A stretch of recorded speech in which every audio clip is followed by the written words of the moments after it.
ஏழை மாணவியின் தகர கொட்டகையை தேடி வந்த ஃபார்ச்சூனர் கார். 10ஆம் வகுப்புல நல்ல மார்க் எடுத்திருக்கா. அது 352 மார்க் எடுத்திருக்கா. விளக்குல வச்சுதான் நாங்க படிச்சு இவ்வளவு மார்க் எடுத்திருக்கோம். இதே எங்களுக்கு கரண்ட் வசதி இருந்தா இன்னும் நான் நிறைய மார்க் எடுத்திருப்பேன்.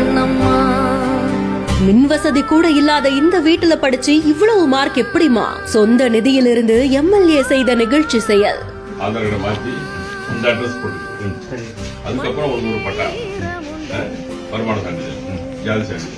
கரண்ட் வசதி இருந்தா 12ஆவதுல நான் அதிக மார்க் எடுத்து நான் காட்டுவேன். திருப்பனந்தாள பூர்வீகமா கொண்ட சடையப்பன் சித்ரா தம்பதி கும்பகோணத்துல விவசாய கூலி தொழில் செய்யறவங்க ஒரு சிறிய பகுதியில கொட்டகை அமைத்து தன்னுடைய குடும்பத்தோட அங்கதான் வசிச்சிட்டு இருந்திருக்காங்க.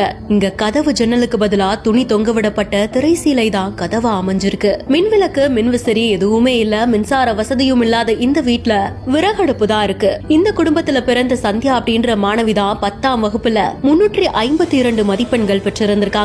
இரவுல மின் வெளிச்சம் இல்லாம சிமலி விளக்கு கொடுக்கக்கூடிய அந்த சின்ன ஒளியிலையும் தான் படிச்சிருந்திருக்காங்களா. வசதி இல்லாத நேரத்திலேயே இந்த அளவுக்கு நல்லா படிச்சிருக்காங்க அப்படின்னா அடிப்படை வசதிகள் செய்து கொடுக்கப்பட்டா இன்னும் எந்த அளவுக்கு தன்னுடைய திறமையை வெளிக்காட்டுவாங்க, வருங்காலத்துல நல்லா வருவாங்க அப்படின்ற நம்பிக்கையோட சட்டமன்ற உறுப்பினர் அன்பழகன் அவர்கள் இவங்களுடைய வீடு தேடி வந்திருக்காங்க. தன்னுடைய சொந்த நிதியிலிருந்து பண உதவி செஞ்சிருக்காங்க.